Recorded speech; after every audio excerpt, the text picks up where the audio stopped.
A guerra nunca muda. Essa frase é repetida à exaustão como um mantra quase religioso pelos fãs da franquia e poderia muito bem ter se tornado apenas um slogan vazio, uma dessas coisas que a gente ouve, acha bonito, mas não para pensar no peso que carrega. Mas em Fallout, a série do Prime Video, ela deixa de ser apenas uma frase de efeito para se tornar a fundação filosófica de tudo o que a gente assiste. Sinceramente, a gente vive numa época de adaptações que parecem ter vergonha da sua origem, ou que tentam consertar o que não estava quebrado. E o desafio aqui era monumental: transpor um universo tão vasto, complexo e, acima de tudo, com um tom totalmente único, que é uma mistura de humor pastelão com um niilismo profundo, sem transformar tudo numa paródia barata. Não se tratava apenas de recriar a estética Atom Punk dos anos 50 ou os icônicos Vaults. Isso qualquer direção de arte competente faz com dinheiro. O desafio era capturar a essência da sátira, que questiona a própria natureza da tal civilização americana. E o que a gente recebe aqui, sob o comando de Graham Wagner e Geneva Robertson Dorrit, com o dedo do casal Jonathan Nolan e Lisa Joy, é uma obra que não só cumpre essa promessa, mas a expande. O resultado é uma experiência que, embora não seja perfeita, e eu vou chegar lá, atinge um patamar de excelência que raramente a gente vê nesse tipo de transposição. É uma série que respeita o fã, mas não é refém dele. Mas antes da gente continuar... Olá, eu sou o Gabriel e no vídeo de hoje vamos falar da primeira temporada de Fallout. Então já deixa o like aqui no vídeo que assim você ajuda o canal e também se inscreva e clica no sininho para não perder os próximos vídeos. Aproveita e me segue nas minhas redes sociais, elas vão estar passando agora na tela e também vão estar na descrição. E agora sim, vamos ao vídeo. Se você insistir em ficar, então certamente terá que se adaptar. O maior trunfo da série reside na sua estrutura narrativa. Ela se recusa a ser um mero remake de uma história que a gente já jogou. Em vez disso, ela utiliza a própria mecânica de um RPG de mundo aberto para construir a sua trama. Ou seja, ela divide a atenção do espectador entre 3 linhas de enredo que se entrelaçam de forma muito orgânica, quase como se o roteiro estivesse jogando o jogo junto com a gente. A jornada é dividida entre 3 protagonistas, cujos caminhos se cruzam e se separam, cada um representando uma faceta da moralidade e da sobrevivência naquele lugar esquecido por Deus que é o Wasteland. Essa tríade não é apenas um artifício de enredo para encher linguiça, é a lente através da qual a série destrincha seus temas mais profundos. Aqui na série, a gente tem a dicotomia entre o idealismo e o cinismo, a busca por poder e a persistência da memória histórica. A forma como a narrativa equilibra essas perspectivas garante que o público, seja ele fã viciado que decorou o mapa ou um novato que caiu de paraquedas, tenha um ponto de acesso claro. E o primeiro pilar dessa construção é a Lucy McLean, vivida por ela por Nell. Lucy é a personificação da ingenuidade protegida, uma idealista que cresceu sob o mito da pureza e da ordem dos abrigos subterrâneos. Aliás, note como a série trabalha bem a ideia de bolha. Lucy vive numa sociedade de plástico, literalmente e metaforicamente, onde a história da humanidade foi convenientemente reescrita, ou editada, melhor dizendo, para servir aos propósitos da Vault-Tec.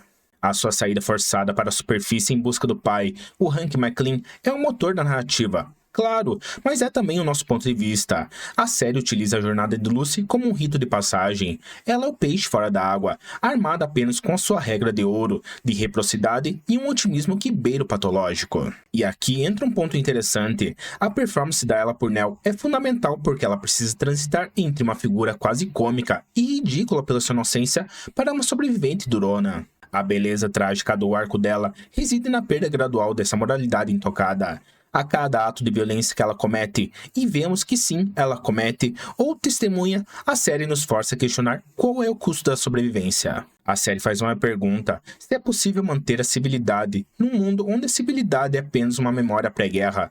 A resposta que a série dá é complexa. Ela não transforma a Lucy numa heroína de ação genérica do dia para a noite, mas sim ela transforma numa figura cheia de nuances, cuja determinação é alimentada tanto pela dor quanto pela necessidade de confrontar a verdade sobre o mundo que ela pensava conhecer. Ou seja, a evolução de Lucy, de uma ingênua a uma agente da sua própria história, é o coração emocional que pulsa sob essa camada de sátira e violência. Em contraste direto e necessário com esse idealismo todo da Lucy, temos o Maximus, interpretado pelo Aaron Moulton. Ele é o escudeiro da Irmandade do Aço e representa a busca por estrutura e poder no mundo sem lei. Maximus é um órfão dos Ermos que encontrou propósito e pertencimento numa organização militarizada e dogmática. A Irmandade, com aquela estética medieval militar e a sua obsessão por tecnologia pré-guerra, é o veículo perfeito para a série explorar a natureza do fascínio pelo autoritarismo. Agora eu preciso ser honesto aqui, o arco de Maximus é o mais complexo, mas também por vezes o mais irregular da temporada, e isso, por incrível que pareça, é o que o torna mais humano ali na série, mas também cria algumas barrigas no ritmo ao longo da temporada. Ele é movido pela ambição e pelo desejo de pertencimento, se esconde sob a armadura de um ideal que ele mal compreende, e a série sugere que a Power Armor, que o torna invulnerável fisicamente, também o aprisiona num ciclo de mentiras e auto-engano. A glória que ele busca é frequentemente uma fachada para as suas próprias inseguranças e o medo de ser ninguém. Apesar do Aaron Moulton entregar uma performance sólida, o personagem em alguns momentos parece servir mais como um contraponto narrativo para Lucy do que como um agente totalmente autônomo. É uma das poucas hesitações num ritmo, que no geral é muito bom. Contudo, a presença dele é vital para ancorar a série na estética militarista e na mitologia da Irmandade. A luta interna dele entre a lealdade e a moralidade adiciona uma camada de complexidade que enriquece o quadro geral, mesmo que às vezes a execução pareça um pouquinho apressada ou confusa. Mas o terceiro pilar, esse sim. Esse é facilmente a coisa mais fascinante da série. Eu estou falando do Ghoul, o necrótico, vivido pelo Walton Goggins. Ele entrega uma performance que equilibra o cinismo brutal com a melancolia de um homem que viveu tempo demais. E digo mais, ele é a âncora histórica da série, o elo vivo com o mundo pré-guerra, um fantasma que caminha pela superfície há mais de 200 anos, carregando o peso de saber exatamente como tudo acabou. Através dos flashbacks, conhecemos o Copper Howard, um ator de faroeste que vai se tornando cético em relação ao sonho americano e à corporação Vault-Tec antes das bombas caírem. E essa dualidade é a chave. O Ghoul não é apenas um monstro ou um vilão carismático, ele é o resultado de uma ganância corporativa e da tal guerra que nunca muda. A interação dele com a Lucy é o coração filosófico da obra. É um choque entre o idealismo que ele perdeu há séculos e o niilismo que ele abraçou para não enlouquecer. Ele é o guia brutal, ensinando a Lucy as regras reais do jogo. E a série brilha ao explorar essa química, onde o humor negro e a violência se misturam com os diálogos. O Ghoul serve para desmantelar a nostalgia e expor a podridão moral que existia muito antes do apocalipse, revelando que a verdadeira face do fim do mundo estava escondida sob aquele verniz de otimismo, sob aquele sorriso de comercial dos anos 50. E falando em verniz, Fallout é um triunfo de construção de mundo. O design de produção é de tirar o chapéu. Recriaram com uma precisão os detalhes do universo do jogo, mas sem parecer cosplay barato. Os vaults são claustrofóbicos e charmosos naquele retrofuturismo, e o ermo é vasto e perigosamente belo. Mas essa fidelidade visual não é um mero fanservice para fazer a gente apontar para a tela e dizer: olha isso, olha tal coisa. Ela é a base para a sátira. O contraste entre a música Croner, aquelas canções felizes e românticas dos anos 50 e a violência da superfície cria um tom que é a marca registrada de Fallout. A série entende que a violência nesse universo é inerente, ridícula e trágica ao mesmo tempo. E ela não hesita em abraçar o gore estilizado, uma cabeça explodindo ou ainda uma cabeça sendo decapitada.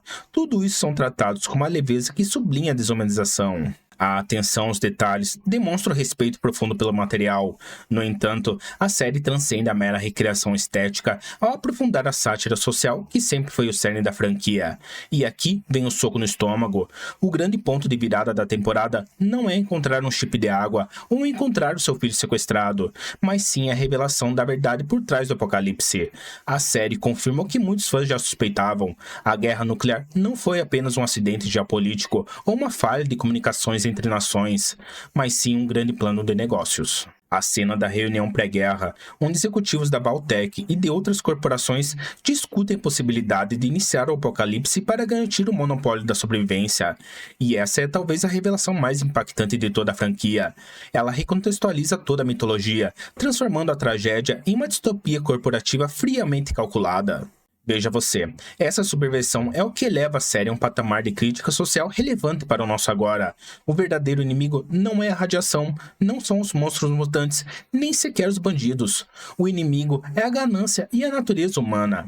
A série argumenta que o capitalismo desenfreado e a busca por poder absoluto foram os catalisadores da destruição. Os sobreviventes nos Vaults, que se acham a reserva moral da humanidade, são apenas os herdeiros de uma mentalidade que causou o fim do mundo. Os Vaults são revelados como experimentos sociais, projetados para estudar e controlar a humanidade em nome de um futuro corporativo. A figura de Hank McLean, o pai da Lucy, é a personificação dessa hipocrisia. Um homem capaz de destruir uma cidade inteira na superfície, como aconteceu em Shed Saints, apenas para proteger a mentira e o poder da sua corporação. E isso demonstra que a lealdade à marca superou qualquer vestígio de humanidade. Outra coisa que é fundamental destacar é a coragem da série em relação ao cânone. Em vez de ignorar os jogos ou fazer um reboot, ela se insere diretamente na linha do tempo oficial, ocorrendo lá em 2296, depois de tudo que a gente já viu nos jogos, e isso confere peso à narrativa. A destruição de Shade Saints, por exemplo, não é um retcon preguiçoso, é uma expansão brutal da história, e confirma que os eventos anteriores valeram, mas que o mundo continua a girar e se autodestruir sob a influência das mesmas forças. Agora, o que impede a série de ser uma obra-prima são justamente aquelas pequenas hesitações do ritmo que eu mencionei antes.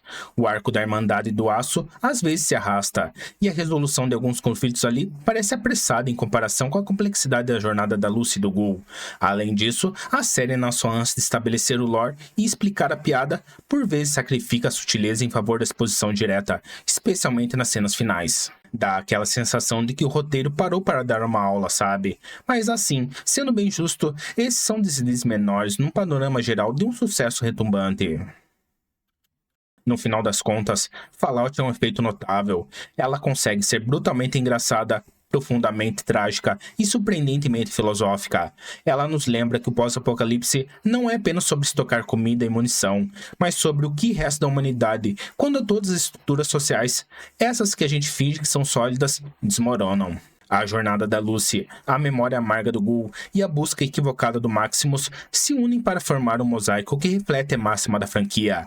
A guerra é um ciclo vicioso, perpetuado pela ganância e pela nossa própria incapacidade de aprender.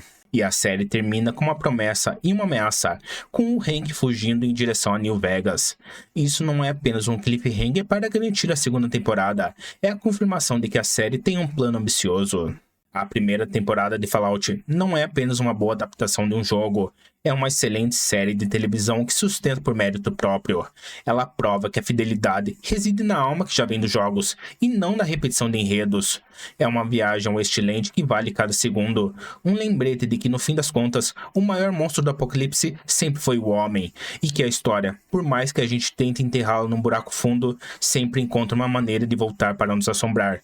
E talvez, só talvez, a gente mereça.